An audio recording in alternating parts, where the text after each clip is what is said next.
আসসালামু আলাইকুম, সবাই কেমন আছেন? আশা করি সবাই ভালো আছেন। আমরা আপনাদের তো ইনশাআল্লাহ অনেক ভালো আছি। তো ভিডিওটা কে কে কোন জেলা থেকে দেখতেছেন অবশ্যই কমেন্টে জানাবেন। সবাইকে জুম্মা মোবারক। প্রত্যেকটা দিনের মতন আজকে চলে আসলাম রান্না বান্না শুরু করতে। আমাদের তো প্রত্যেকটা দিনই রান্না করতে হবে, রান্না না করলে তো চলবেই না, না খেয়ে তো আর থাকাই যায় না।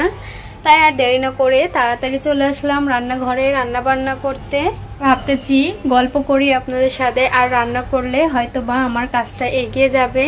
তো সর্বপ্রথম আমি দুই চুলাতে রান্না করতেছি। এক চুলাতে ভাত বসিয়ে দিয়েছি, আর এক চুলাতে আমি তরকারি রান্না করব। তো এইখানে আমি মুরগি রান্না করব, তার জন্য মুরগিগুলো আমি আগে ভাজি করে নিয়েছি। এরপর মুরগিতে যে আলু দিব সেই আলুগুলো আমি ভাজি করে নিচ্ছি। আর হ্যাঁ, আরেকটা কথা, আমি যে রান্নাঘরে একটু ডেকোরেশন করেছি অবশ্যই কিন্তু কমেন্টে জানাবেন যে আমার রান্নাঘরের ডেকোরেশনটা কেমন হয়েছে। আসলে ভাড়া বাসা তো তেমন মনের মতন ডেকোরেশন করা যায় না। তো রান্নাঘর যেহেতু ছোট জায়গা, আমার যেমন মনে হয়েছে ঠিক তেমনই সুন্দর করে রান্নাঘরটা আমি সাজিয়েছি।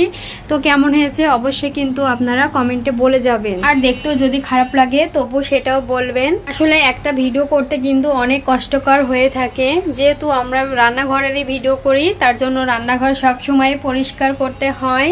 মানে রুমের থেকেও আমাদের রান্নাঘর বেশি পরিষ্কার রাখতে হয়, সৌন্দর্য রাখতে হয়, তাহলে ভিডিওর কালারফুল হয় এবং ভিডিওটা কিন্তু অনেক সুন্দর ফুটে ওঠে। সুন্দর ফুটে উঠলেই তবেই তো আপনাদের ভিডিওটি দেখতে মনে চাবে, তাই না? যে বাড়িতে ইচ্ছা মতন গুছিয়ে সাজিয়ে রাখা যায়, কিন্তু ভাড়া বাড়িতে তো আর তেমন হয় না। তো যতটুকু আমার সামর্থ্য ছিল ততটুকুর ভিতরে আমি রান্নাঘরটা সুন্দর করে ডেকোরেশন করেছি। অনেক তো কথাবার্তা হলো, এবার মূল ভিডিওতে চলে আসি। তো আমি এখানে মুরগি রান্না করার জন্য সব মশলাপাতি দিয়ে দিচ্ছিলাম এক এক করে।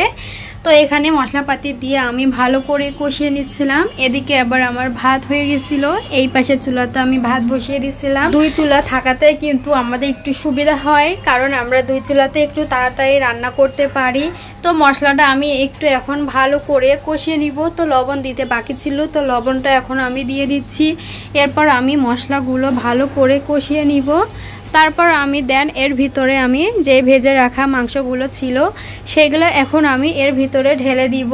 তো মাংসগুলোর সাথে আমি মশলাগুলো এখন ভালো করে মিক্স করে নিব, আর হালকা একটু পানি দিয়ে কিন্তু মাংসটা আমি ভালো করে কষিয়ে নিব। যেহেতু এটা মুরগির মাংস, তো আমি মুরগির মাংস সবসময় একটু ভাজি করে লালচে করে নিই, তাহলে কালারটা কিন্তু মাশাআল্লাহ দেখতে অনেক সুন্দর লাগে, খেতেও কিন্তু অনেক মজা লাগে। এটা মুরগির গন্ধটা কিন্তু চলে যায় মুরগিটা ভাজলে।